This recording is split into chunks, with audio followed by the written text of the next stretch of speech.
Another good way to end a Monday. If you're It's a great feeling, way. are you feeling okay? Yeah, I think I need a doctor in the house. I'll set them up. You knock them down. So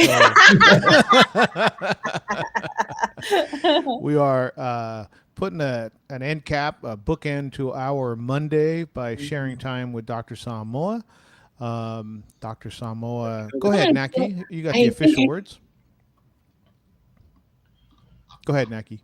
oh yeah, let me do the intro because I'm so good at it. So we have here with us the Dr. Raynald Samoa, MD, is a clinical research endocrinologist. I had the hardest time the first it's been a year. Can you believe we've been talking about COVID and the pandemic for over a year? Over a year is crazy to me. He has a lifelong fascination with obesity, related disorders, and has parlayed that interest into research projects investigating the metabolic conditions that affect populations vulnerable to diabetes, such as Pacific Islanders and cancer survivors. Dr. Raynald Samoa received his medical degree from the University of Washington. He did his adult endocrinology fellowship at the Los Angeles County University of Southern California and his pediatric endocrinology fellowship at Children's Hospital Los Angeles. Dr. Samoa is the clinical lead for the National PI COVID-19 response team. The team is composed of 10 different regional task force. And he is an assistant clinical, currently professor at the City of Hope Medical Center in Duarte, California. Welcome, Dr. Samoa. Thanks for having me. Crazy, crazy, right? Like we've been having this discussion with you for over a year, and it's crazy to me that it's still going on. But it's because our numbers are always high. Pacific Islanders is what I'm talking about, and we don't listen. So, one of the main reasons we wanted to have you on today is, of course, we're going to talk about COVID, but also the survey, the information that you collected, you and the amazing team that collected the information, and then also talk about vaccination, vaccinating our families, and how do your research, but we consider it really safe, and we always say it's a layer to protect you from getting serious symptoms so that you don't die, especially with PIs.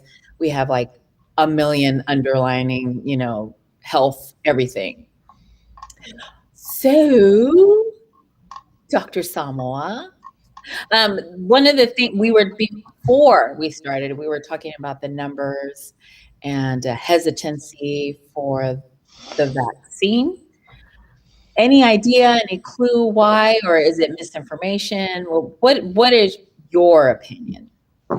Um, you know, uh, I think there's a lot of things people are choosing to filter their information with, Mm, and some of them is very scientific. yeah. Others are from their trusted sources, either from their church or people from work, their neighbors. And so it's difficult to uh, try to be in that realm of influence. Yeah. And so Mm, um, part of what we're trying to do is the reason why we do surveys, the reason why we try to figure out more about what's the information is to try to get a better handle on what we're dealing with. Yeah. And so when it comes to, attitudes around the vaccine, and Pacific Islanders, there's really nothing. right. We just basically guess at what we're trying to do, and sometimes we guess right, but I would say the majority of the times the Mhm. guess is wrong because there's just so many factors that we can't take into account. So luckily for us, and the hard work that so many of these community groups and uh, NHPI advocates were able to do to get this data, is giving us a lot of information that we didn't Right. have before. Yeah, and I like the well, I love all the information that we got from the data and the survey that you put out a couple of months ago, and we were talking about the numbers when because we're in California. Can you tell me what the hesitancy percentage or the rate is, and you know, Yes, I can. So yes, let's you get to the meat of can. it, right? This is so here's the most striking thing is that uh, in per state there's still a high percentage of people who are hesitant, which meaning there's a high chance they're not going to get the vaccine. Yeah, and Yeah, so in California, we had about it says 318, but I swore I counted up more than that. But nonetheless, we had about 250 respondents in regards to whether or not they were going to get the vaccine. And yeah, about half of the people from the survey said they were going to get the vaccine, and the other half were very hesitant, right? And so that's 50%, right? And yeah. so That's crazy. we're still trying to figure out what the actual vaccination rates are in Mhm. California. Um, that data is still forthcoming. It's hard to get, but if I was going to estimate, I would think that that's kind of where we're at. We're hovering in the 50 percentile, um, and so that is middle of the road uh, Right. for NHPI communities in other states. So, Dr. Samoa, the numbers that I saw is the country's about 50% fully vaccinated. California's about 50% vaccinated. Would you see that as a positive that PIs are in the same boat versus, in the number wise? Because we trailed for like we had higher case rate, we had higher death rate, we had lower um, lower testing rates early on when you were spearheading the response team. It seemed like we were behind the curve. Mhm. Now it would appear, at least in California, and this is new information that's coming. This is breaking information that the data council is Oh yeah. producing. Um, would you see that as a win that we're like everybody else, or like how do you see those numbers? I see them as not great because of what you just said. Like we have such high rates of disease um, that it's really hard to fight in our community when we're only at 50%. Yeah, and I think what worries me more is we've been gathering before California said it was okay. Mhm. Much to many people in the community saying not to. Me Right. being one of those. And we're still gathering for ceremonies, and so it's one of those things where you, I understand the pull to gather. Like that's not something I question. I understand where the intent is. My problem with it is if there's something that can protect you and keep you and your family safe when you gather, I don't understand fully the hesitancy behind that. Yeah. Right. And Right. that's the part I have to figure out as an advocate. Why is that the case? Because until we get our arms around it and figure it out and get more of us vaccinated, we're still going to keep catching COVID. You know, like there's still cases being reported. So I hope people don't think like it's completely gone in our Right. community. Right. And so, yeah, um, I mean, glass half full, at least 50% are vaccinated. So, there's a lot of hard work that are done by community-based organizations and Right. advocates out there that pulled us to 50%, but it needs to be higher.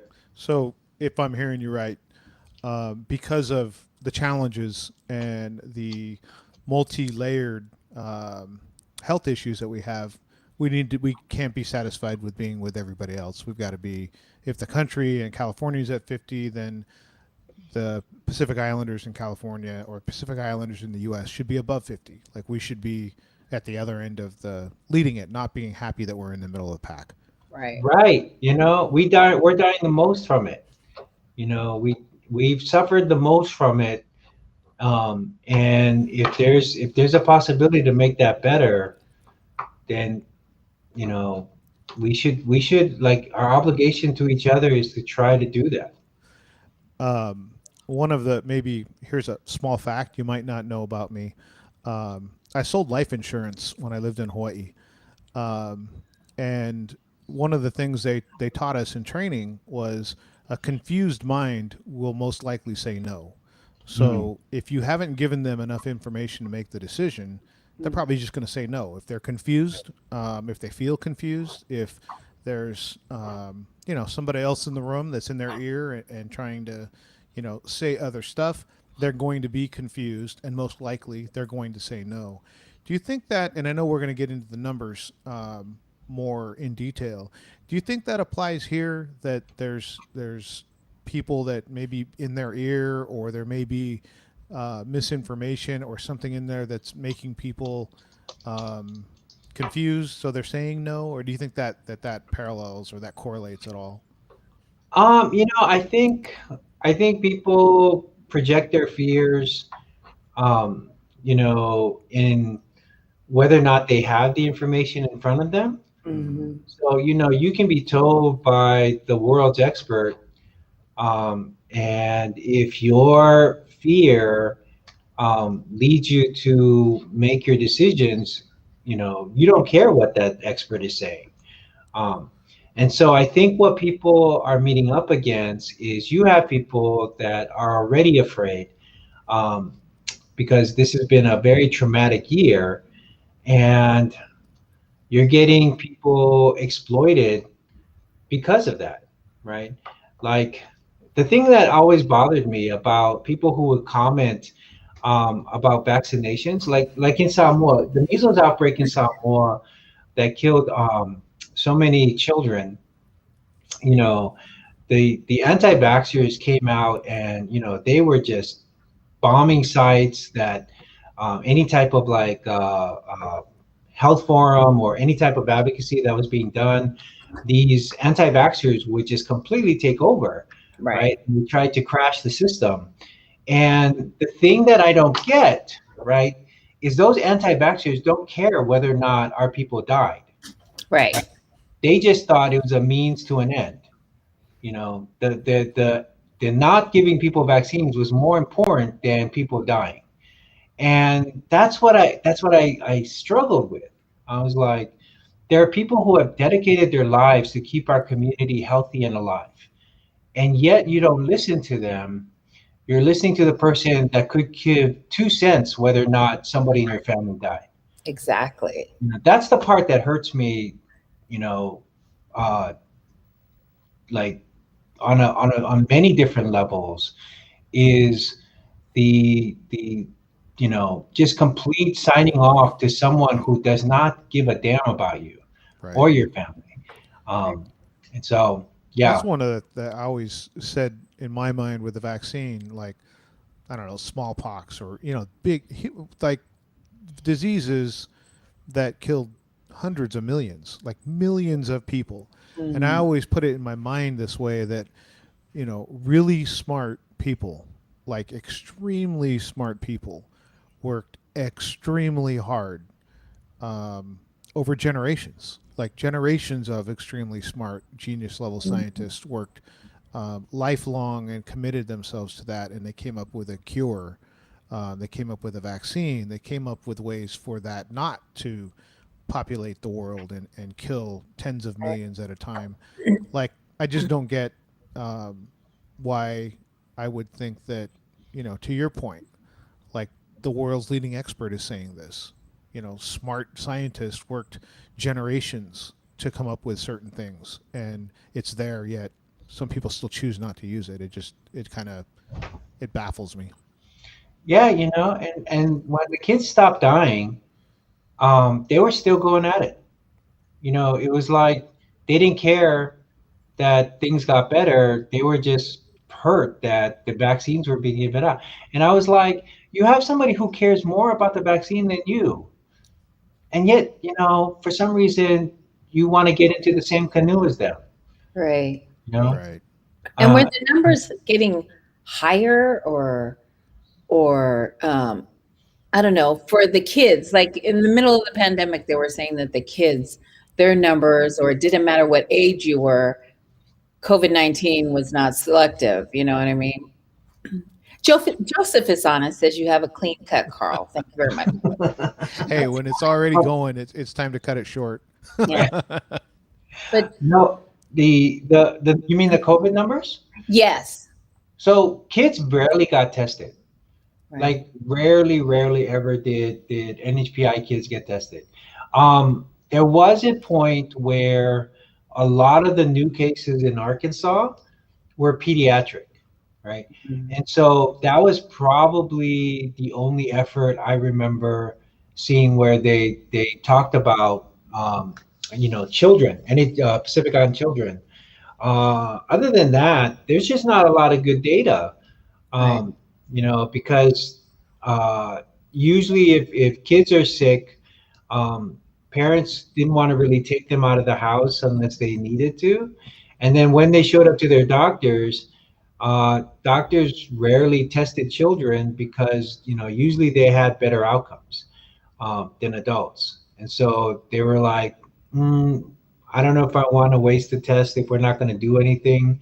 Right. Um, and so, yeah, we just don't have good numbers on children. And so the thought is like, why vaccinate children if their outcomes are so much better? And it's because children are a vector. Children can spread it to older Samoans, older Tongans, older Marshallese, Right. and Fijians, and then that's oftentimes how the virus gets into a home. You Mhm. know, and so vaccinating children is a big part of keeping it out of homes. Because there was a lot of sad stories that I heard of people trying to stay safe and social distance and stay home, and they caught it through their children. Yeah. Not maybe not like young children, but they caught it through teen children, young adults that weren't taking the virus as seriously. You know, Right. and so that was a really sad predicament. Yeah. Um, so I think it'd yeah, be hard to achieve herd immunity if you have a significant percentage of the population that can be asymptomatic, that can carry and be, can infect. It doesn't seem like that would even be possible, or would be extremely difficult, because then the remainder of the populations would have to have extremely high um, numbers. Am I seeing that right? That it just would be really difficult to do if we don't like look at everybody rather than just trying to say just this segment of the population. Right. yeah, exactly. And the part that I don't understand is that even Trump said to get vaccinated. He Like did. he was like pushing herd immunity like nobody's business, and yet there's a disconnect. There's a Right. disconnect in those circles where they're like all Trump 100% except for the vaccine. So, I don't know why. I'm not sure exactly why that's happening, but we are, not to be political, but we are seeing some differences in states that voted red in the last election and states that voted for Biden, based on vaccine hesitancy. And so, you know, this is all of this has to be validated. Let me be real clear. We still have to these are like the freshest reporting of these results. Mm. Um, but Are you saying there's breaking news that's going to happen on PBD right now? breaking news right now, Breaking news live now on Koviki Talk. right?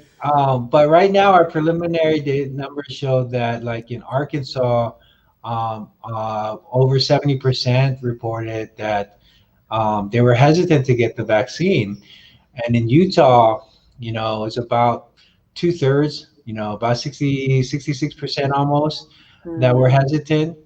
And then And then you see their vaccine rates in those states, they're not that great. But in places where in Oregon, where the vaccination rates in NHPI communities are really high, their vaccination hesitancy was really low. It was, let me see, give me 1 second as I Yeah, pull up we my just had calculator. ACOM, Melissa Leylon, who's the executive director and founder. They were saying, her team was saying that everything, it's matching what you're saying, is because they're saying their numbers are starting to rise in Arkansas. Yeah. Yeah. So that's scary. In Oregon, it says that 59% of the state has received at least one dose. This is overall population, not just PIs. And 54% of the population has been fully vaccinated. Right. And in Multnomah County, which is where Portland is, and where most of these respondents came from, um, only a little more than a quarter were hesitant to get the vaccine. And if you look at the ethnic racial breakdowns of people who received vaccines in Multnomah County, Hmm. the last rate I heard reported or saw reported was over 70%. But so Malo, who's the head of OPIC out there and Hmm. their coalition, she says that in some reports are higher than 90%. So Wow. you can see the um, the vaccine hesitancy showing up and how it's playing out in real time, real world. In Washington, because Joseph is on here. I'm Yeah. telling you how fresh the numbers are because I'm punching the calculator in as we speak. Let's see. Uh, Give me 1 sec. 19 divided by 76. I think a lot of this plays into like the reach and the trust of the CBOs that are in these areas. It's Like when they one. speak, are they Kind of trusted? like it's 25%. Like the reason why I I'm a little because the CBOs everywhere are trusted significantly, right? Oh, yeah. The CBOs though are fighting uphill when you have the majority of people in that area condemning a vaccine. Mm-hmm. When you have alignment, when you have like across the board recommendations Hmm. to get the vaccine, you're more likely to get it. So in Washington, their respondents, only 25%, a quarter, were hesitant to get the vaccine. And in King County, the vaccination rates were higher than 70%. Right. So, this our survey is showing it's panning out. Like you're seeing the real world like consequences or the parallels based on that. And so now what we have to do on our end with that's just the top of Right. the data. We need to sort of dig deeper and we have to see whether or not other things that determine your quality of life, like your level of education, whether Right. you're an essential worker, your healthcare access, if all of those things are sort of leading you into um, uh, not being protected, then from a national standpoint, that means we need to push education, right? Right. We need to push better income. We need to have better policy so that we can make better decisions regarding our health, you know. And so, in the policy is a very complicated thing, and it's easy to get lost in the weeds. But in medicine, in health, this is how health is determined by all these other factors getting in the way of you making better decisions for yourself. You know, Barring things that are sort of genetically inclined, uh, Hmm. those are the real world factors that determine our health. And so I'm excited to sort of break this data down more. Hmm. Um, and see if there's a different profile from people who are hesitant to get the vaccine and people who are not. Right now, it seems that way. Um, like I don't want to quote any like hardcore numbers, Right. um, but It looks like your educational attainment, the higher you go, the more likely you're going to get the vaccine. Right. Um, and income too. It looks like your income heavily dictates, it predicts whether or not you're going to get the vaccine. And so, it's it it'll be interesting to see if this plays out state by state, right? Right. Because what it does is it gives our regional partners, our regional community-based organizations, those advocates, some fuel to start pushing for some of these needed policy changes to help affect our community's health. Yeah, that would seem to suggest that if there's a Pacific Islander community in one of those areas, right, like an area that a state that's really low. So be it a blue state, be it a red state, a state that has a low vaccination rate, Right. then there would need to be some stronger form of communication for messaging and for information flow to the Pacific Islanders. At least that's how I see. If I'm hearing that right, we have we. It doesn't matter where you're at. If you're Pacific Islander, you're likely to have the health conditions that we have. But if you're in an area that is not getting the vaccine for whatever reason, there's a stronger need for messaging and infrastructure for our CBOs in those areas. Yep, absolutely, 100%. Yeah, and so I think that's the silver lining around this work that we're doing. This the response to this devastating pandemic has been our ability to fend for ourselves. Like, you can only push us so far until we learn how to fight back.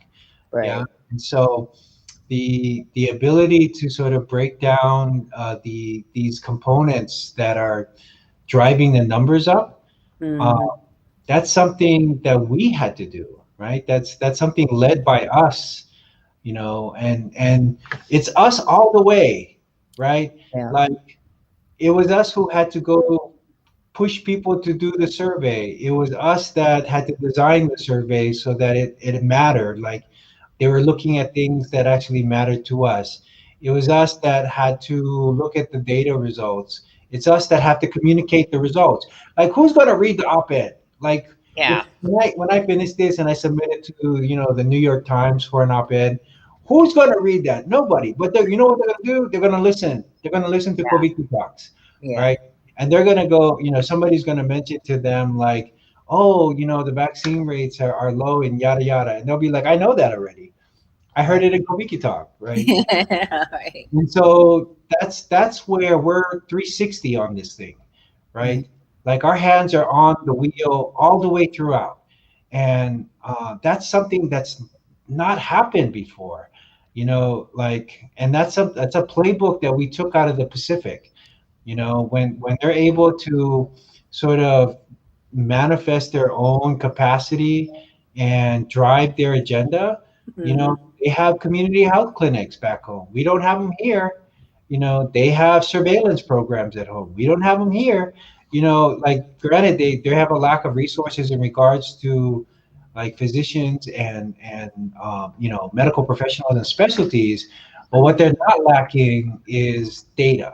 What they're not lacking is the ability to determine their own resources. And so, you know, um, this survey, this the broadcast, all of this is a very strong stand to not accept things the way they were before. It can't stay the same.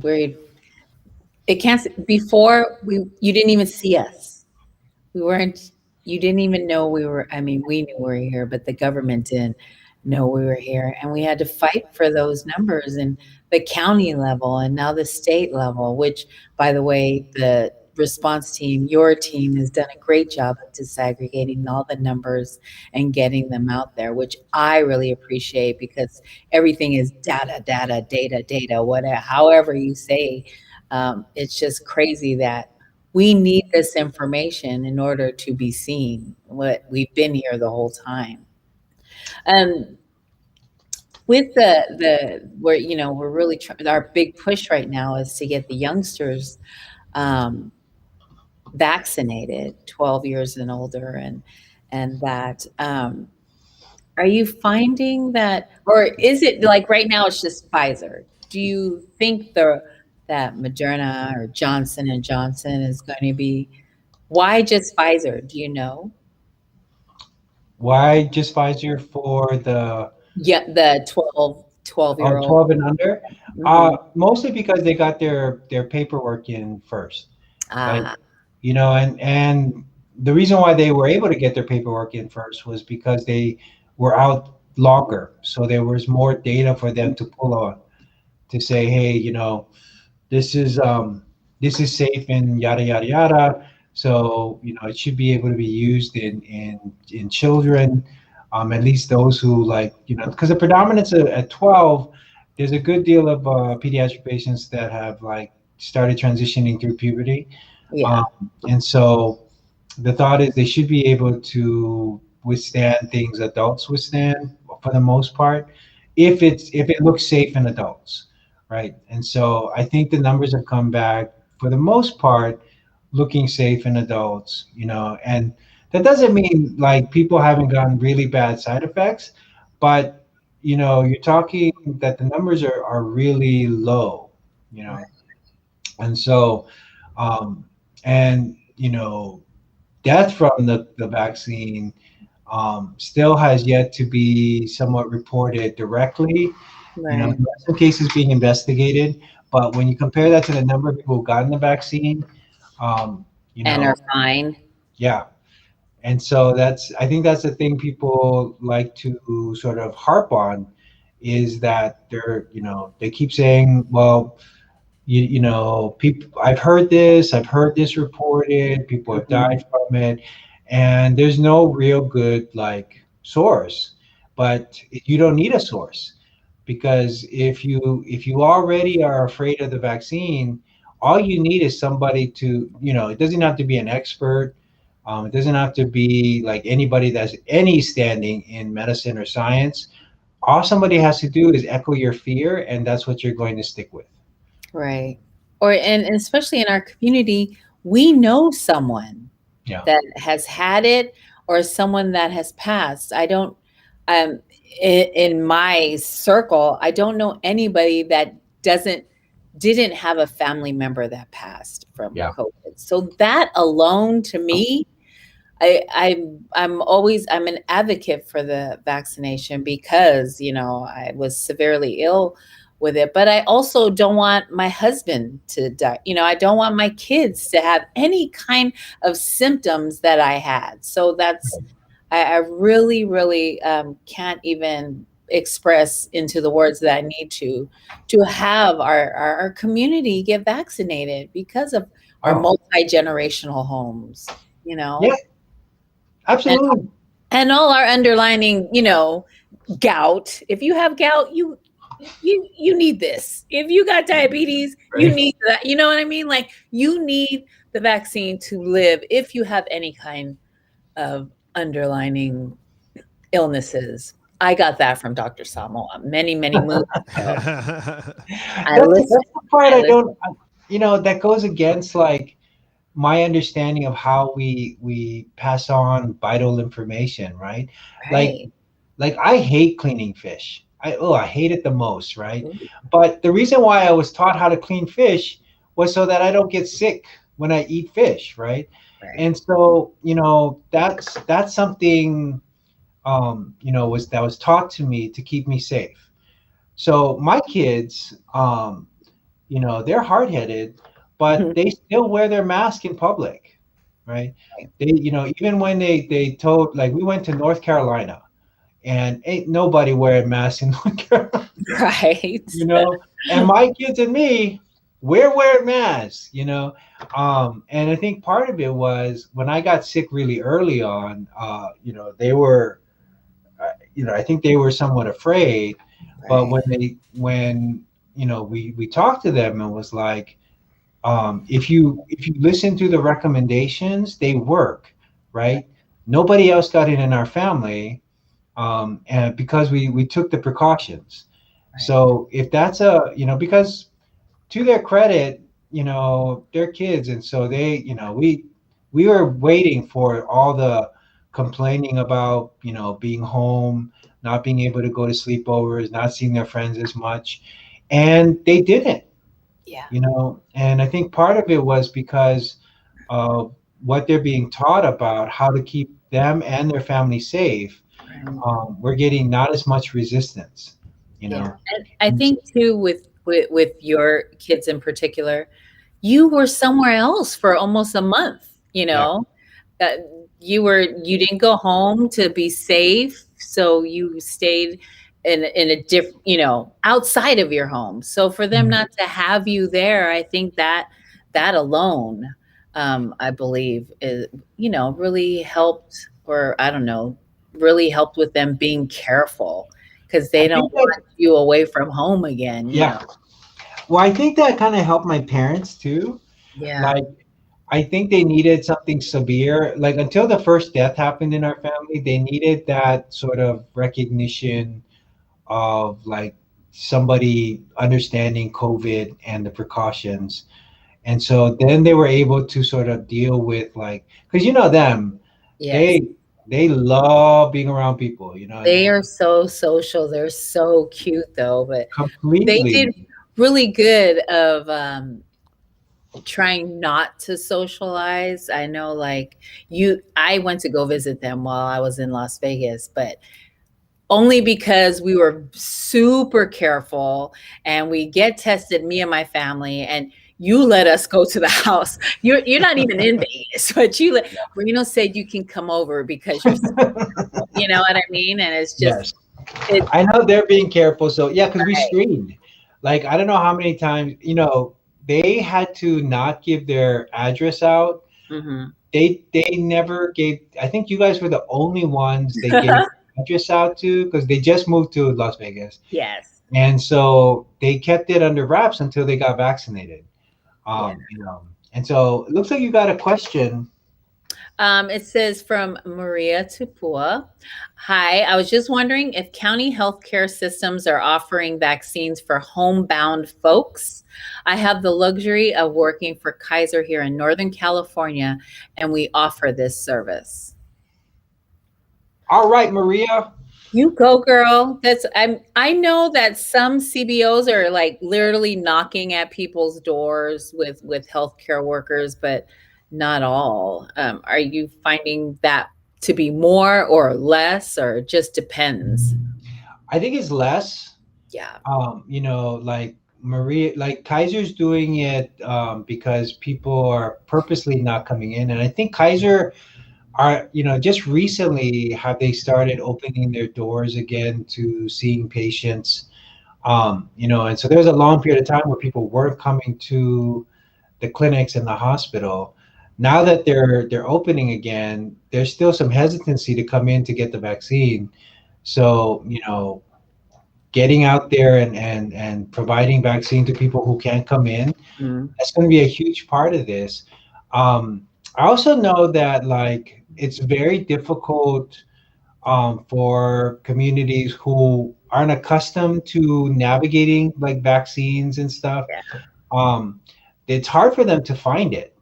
Like, my sister, uh, she called like every Clark County Public Health department to see where they were able to get the vaccine, and it wasn't until like a tireless search was she able to find a place that was giving it. And my parents got theirs first, and then my sister actually came to California to get hers because my husband actually found a place for her and my other sister to get it, right? Nice. And so you see how like the network is the one that's trying to get people vaccinated. Right. So, these CBOs are a vital part of that network. Yeah. And so some of the outreach has gone through churches, Maria. Um, I think in Alaska, Washington, I know in California they were going through churches, but I have to also tell you that some of the churches were some of the, they were some of the biggest spreaders of misinformation. Yeah, Um, you I know, remember early on it was bad. yeah, I was getting like videos of propaganda, sending it to me saying, did you check out this research? I'm like, this is not research. Like, Mm, this is people stating something without any reason, any sources. And yeah, so it's difficult.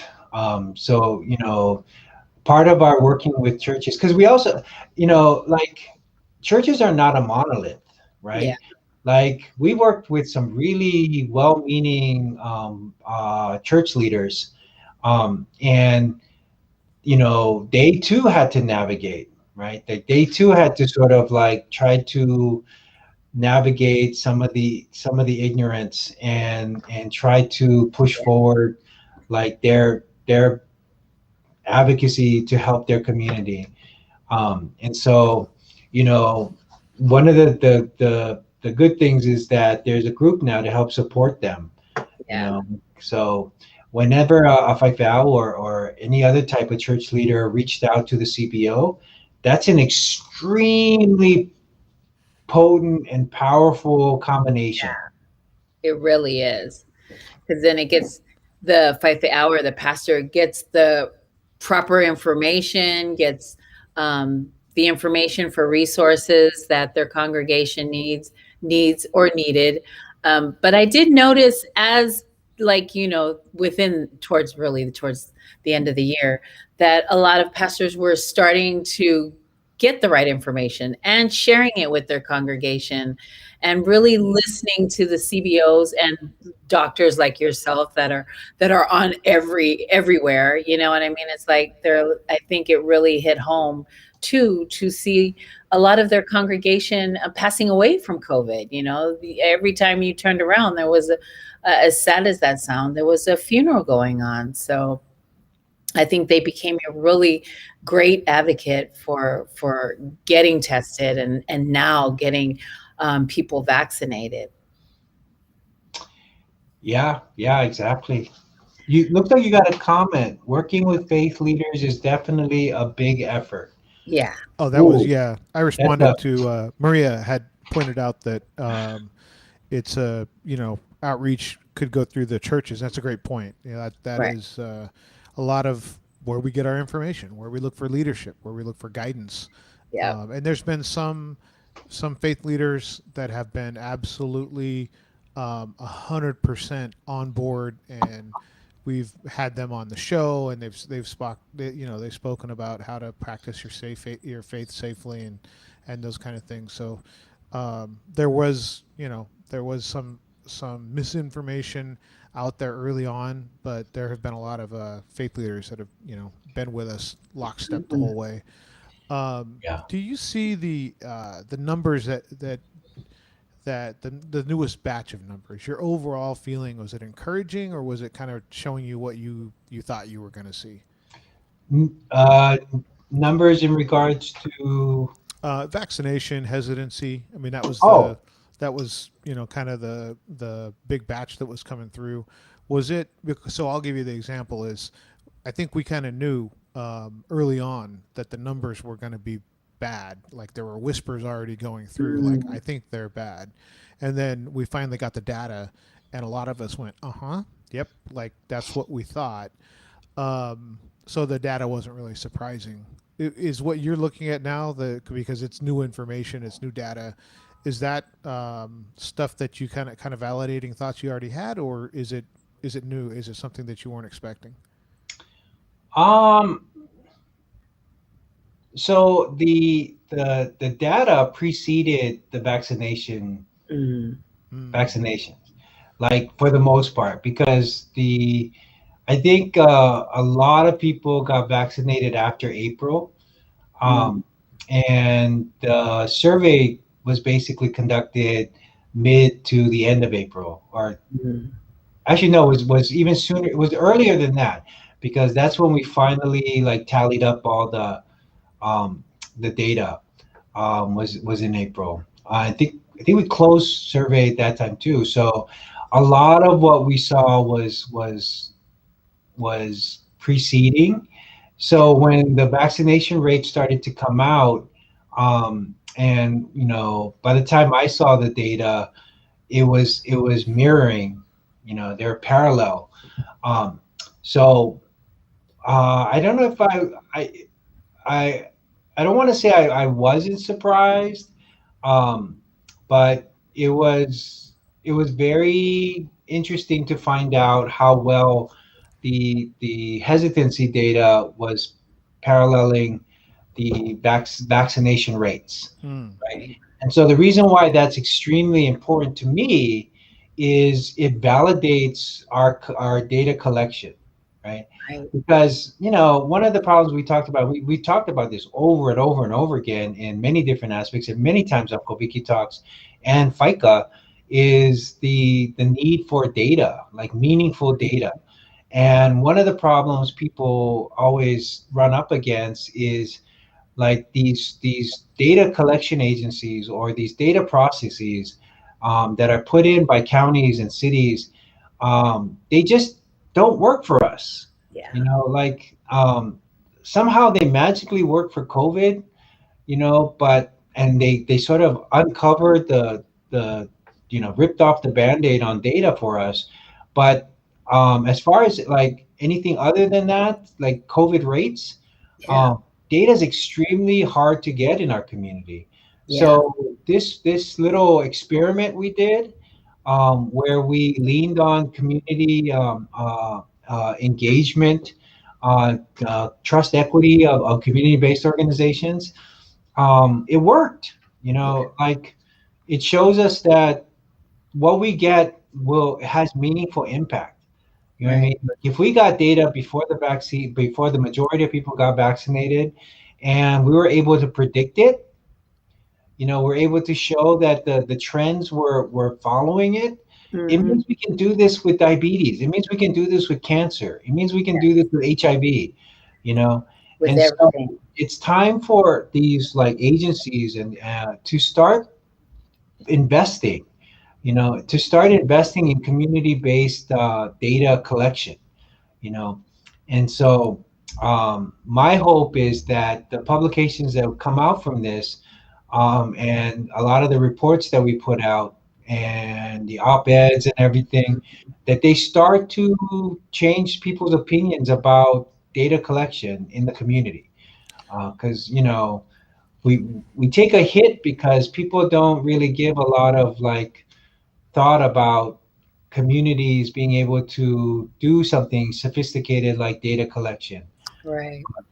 We just showed them that we did Right. do it. Another good example of who's going to save us is us. Yeah. Right. And a lot of that's going to start by getting data, and we're going to get the best data by doing it ourselves. We're going to pause here for station identification. Actually, I just wanted to say that. I know the young I've people been aren't going to always even, wanting to say they're that. not even going to know what that reference is to. The younger group is, but we can protect ourselves and our loved ones from COVID-19 by getting vaccinated, and our youth, 12 years and older, vaccinated as well. It will become an even safer place to gather in person at churches or community events without fear or worry. Young people aged 12 and over are now eligible to receive the COVID-19 vaccine. These vaccines have been tested and are safe with mild side effects, as we have seen in those above. So, vaccinations are going to lead to a safer gathering place in our houses of worship. This part of the program is brought to you in partnership with Vaccinate All 58 and the Center at Sierra Health Foundation. You're listening to and watching the FICA broadcast, the Koviki Talk, and we're talking to Dr. Samoa, and we're talking about data and gathering our own data. Now that we have, actually, this to me was encouraging because I didn't know it was pre-vaccine, that it Mhm. wasn't taken, recently. I'm actually kind of encouraged by uh, by the numbers, seeing as when it was taken. Um, what's the next step for the PI community at this point? We're getting data that's kind of a trailing indicator. what do we need to do now as a community and as a focus in the vaccine process right now? You know, I mean, so my my bringing up the whole difference in red state, blue state numbers is not to draw a political divide, right? Like, if you're advocating, okay, great, that's what I want. What I care is that the political means in your in your region is doing what they're supposed to do for our community. Yeah, and so I think the reason why uh, the the the the breakup of red state, blue state is to start to bring in like Republican leadership and tell them, hey, this isn't to like point this in your face and wave it. It's to let you know that there is communities out there that listen to you.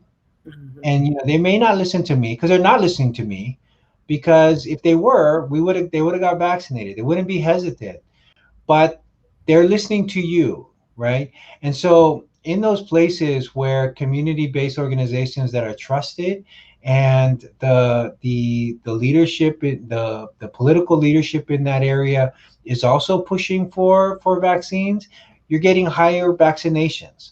Yeah. Right. And Right. so in these places that are so set on like staying open and keeping their businesses alive, then they need to sort of change the messaging they have for Pacific Island communities, and because Pacific Island communities in a lot of those areas are crucial parts of their agricultural industry, you Right. know, like our Marshallese brothers and sisters in Arkansas, and the livestock industry there, all throughout the Midwest, in Iowa, our Kofa communities who help support like those industries in the Midwest and the South, you know, and in those places where, Polynesians are not getting vaccinated very well, but the political climate is sort of like pushing against vaccines. They need to change their messaging towards them as well. Right. Like Orange County, like southern parts of California, because like I said, it's not just like us getting up here and saying getting vaccinated. We Right. have to reach deeper into those things that actually people are getting their advice from. And so that's what I think we need to do. Oh, the other part about the survey too was one of the other victories that came about was how different our data was from the Asians, right? So that it Mm. was extremely important That's for us to interesting. disaggregate our data, because the Asians did not have the same issues we did. They Right. don't have COVID vaccine hesitancy as like a big sort of red flag in their communities, Right. whereas we did. And so the importance of being able to sort of separate our issues and advocate appropriately was entirely dependent on us being able to disaggregate. Right. I wonder if 100. those the data would follow along the lines the level of education and the income. You know what I mean? Like those probably translate. Those probably translate across. What doesn't matter whether you're Asian Absolutely. American or Pacific Islander. Right. Um, So you know, those results have to be validated. I do have to say that again. Yes. Um, but yeah, like you said, like what we're seeing right now in preliminary data is that the higher your income level, the higher your level of educational attainment, the more likely you are to get the vaccine. You know, and so and that's really important to note because we have high, we struggle with educational level attainment. We mm, struggle with income, yeah, and exactly. so that's, I think we talked about that on a previous Koviki talk, about how those numbers are they're not good for us. Yeah. Totally. I just I appreciate the work that you're doing. And you'll be talking to Congress or the The White White House House. over I it. don't know who's on there. So I don't know which group. I think from the White House, like there's the White House Health Equity COVID-19 Task Force, and then there's the White House COVID-19 Response Team. So I'm not quite sure who's who, but we'll be taking our case to them. Um, and then I forgot there's another group that we're presenting on uh, as well, because the it's good to uncover a lot of these things, Mhm. but we also need to know if whatever we're doing is working. Right. So it's really important for Congress to know that this is just the beginning. To see if things are working, you really need to put money into seeing if these solutions that we're putting forth Mhm. are making any difference. I think I was looking at the population the other day, and um, you know, when we say we need what equal representation or something, that's and we've always talked about that. Like, and I learned that from you. We don't want we don't want equal. We want better. What? How do you? How do? We don't want normal. We've seen We your don't want normal. We want normal. Right. We better. want better. So I Yeah. started thinking about that in terms of representation. Right. Pacific Islanders make up 0.4% of the population. So if we have equitable voice, that means we have less than half a person at the table. Like Yeah. that's not a voice. If we have one person at the table, we have 100% overrepresentation. We need Right. massive overrepresentation with our voice. You are speaking to, I think it was the House's Ways and Means Committee. Now you're crossing over across the street over into Pennsylvania Avenue, talking to the White House. We're honored that you Right. continue to come on to Koviki Talk and still share time with us. You too Thank you big so for us. much. You too big. That's right. That's right. Wait, you We're guys getting have all the a media airtime we can. council. You guys are like this new. This is way too fancy. This new setup you guys have. You I know, I'm need that just minutes.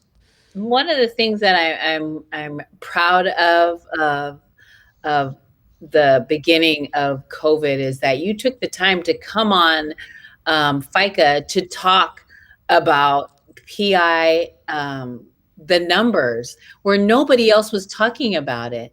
And I was in another platform where Kekoa, and Dan, they're from Utopia, San Francisco. They said, when this all happened, we were getting all our information from FICA and Dr. Samoa, who was on there. And I was like, we were the only ones. Like, it was so new to everybody. And to get the information but that's how we learn, is telling the stories and seeing faces that look like us, um, giving us the correct, accurate information is what we need. So, because nobody. What's really interesting was the first time I talked about COVID-19 in Pacific Islanders was at the funeral. Remember we did the FICA broadcast in that Airbnb that, oh, that yes, we yes, That's yes, right. yeah. In yeah. Maleo. It was the first time like I mentioned COVID-19 in any type of public setting in Pacific Island communities, Right. and so it was very like that was the because right after that I got COVID, remember? And then Yes. we had the show about that, and then we had the response team. Um, so this the advocacy of our community, at Mm. least my community, and my involvement has always paralleled, Pacifica by Design.